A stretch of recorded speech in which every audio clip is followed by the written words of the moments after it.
Assalamualaikum warahmatullahi wabarakatuh. Baiklah, kami dari kelompok Lina akan mempresentasikan materi regresi linear berganda. Langsung saja kita berangkat dari definisi. Definisinya yaitu suatu persamaan yang menggambarkan hubungan antara dua atau lebih variabel bebas, yaitu x1, x2 sampai dengan xn, dan satu variabel tak bebas, lamanya adalah y.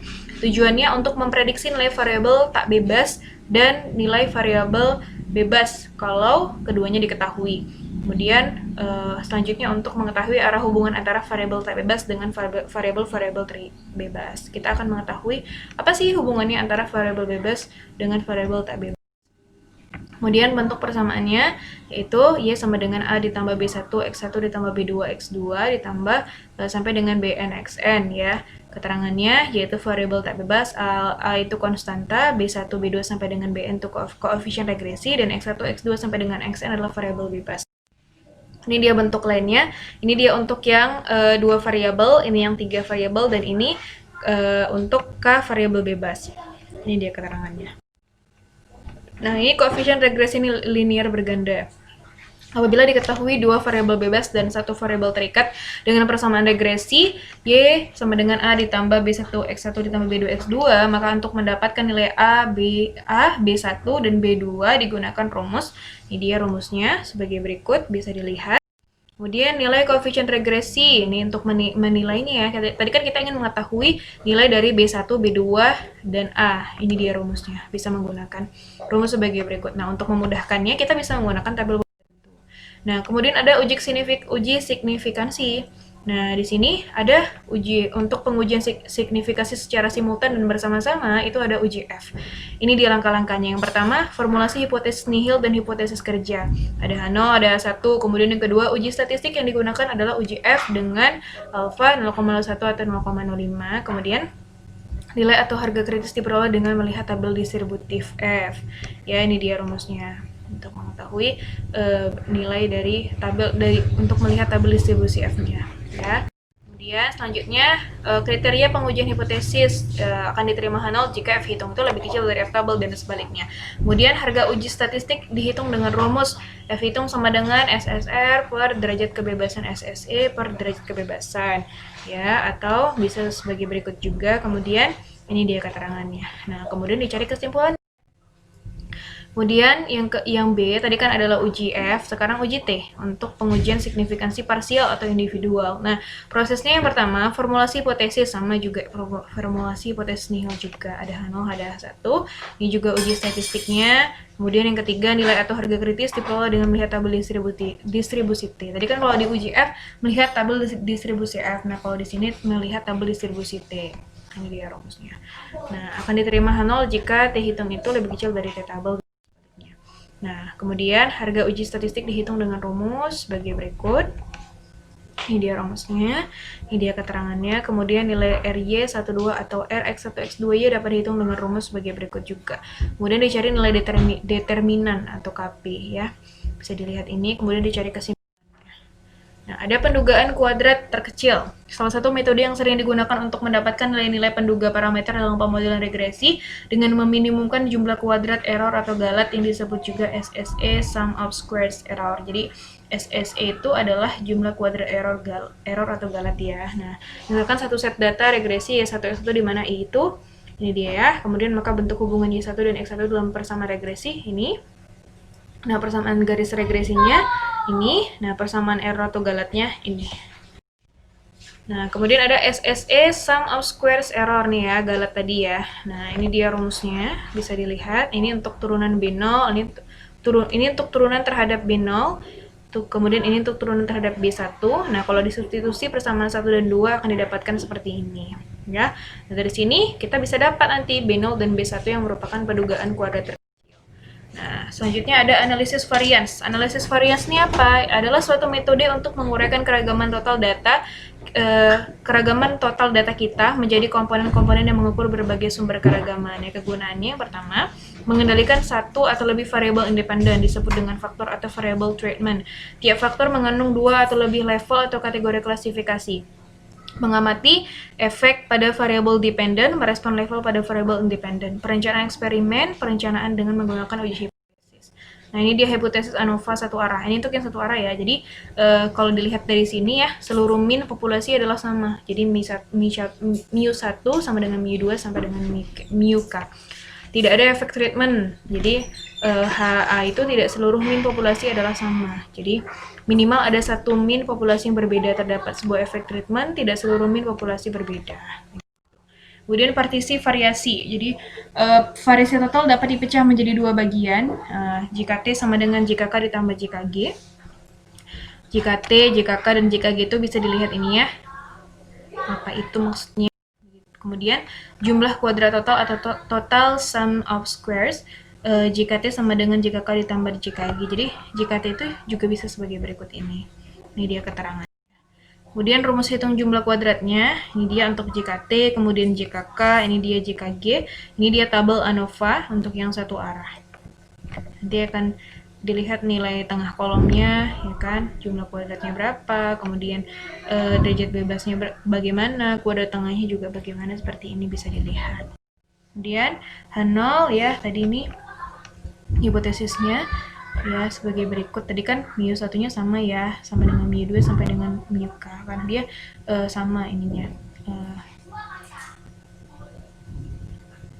rata-rata populasinya. Kemudian HA minimal 2 min populasi berbeda. Statistik ujinya F sama dengan JKK per JKG. JKK adalah jumlah kuadrat di antara variansi, JKG jumlah kuadrat dalam variansi. Degrees of freedom atau derajat kebebasannya untuk DF1 yaitu K kurang 1, di mana K itu adalah jumlah populasi, dan DF2 untuk derajat kebebasan 2 adalah N kurang K, di mana N itu adalah jumlah ukuran sampel seluruh populasi. Nah, ada ANOVA klasifikasi dua arah, jadi partisi variasi. Untuk variasi total dapat dipecah menjadi 3 bagian. Nah, ini dia bedanya, ada penambahan JKB. Kalau tadi kan untuk yang satu arah JKK ditambah JKB saja. Nah, ini untuk yang dua arah ditambah dengan JKB. Ini plusnya 1 yang ada kesalahan. Ini dia keterangannya bisa dilihat. Kemudian ini rumus hitungnya. Ya, jika T seperti ini, JKB seperti ini, JKK seperti ini, JKG sama dengan JKT dikurangi JKK. Nah, ini dia tabel ANOVA untuk yang dua. Ini dia contohnya.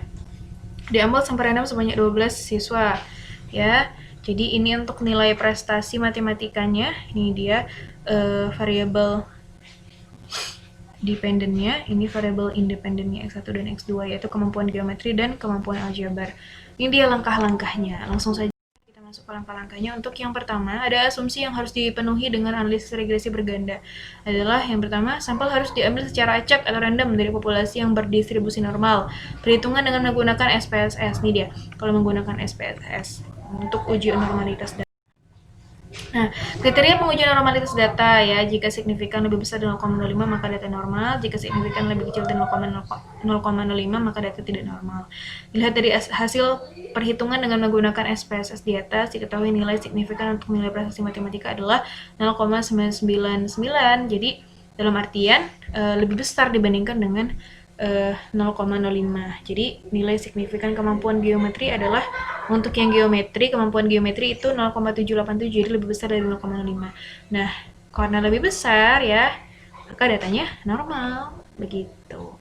Ya, kemudian data variabel terikat harus berskala interval atau skala rasio. Yang ketiga, data variabel bebas dengan variabel terikat menggunakan hubungan secara teoritis dan melalui perhitungan korelasi sederhana dapat diuji signifikansi hubungan tersebut. Yang keempat, persamaan regresi linearnya. Ini dia.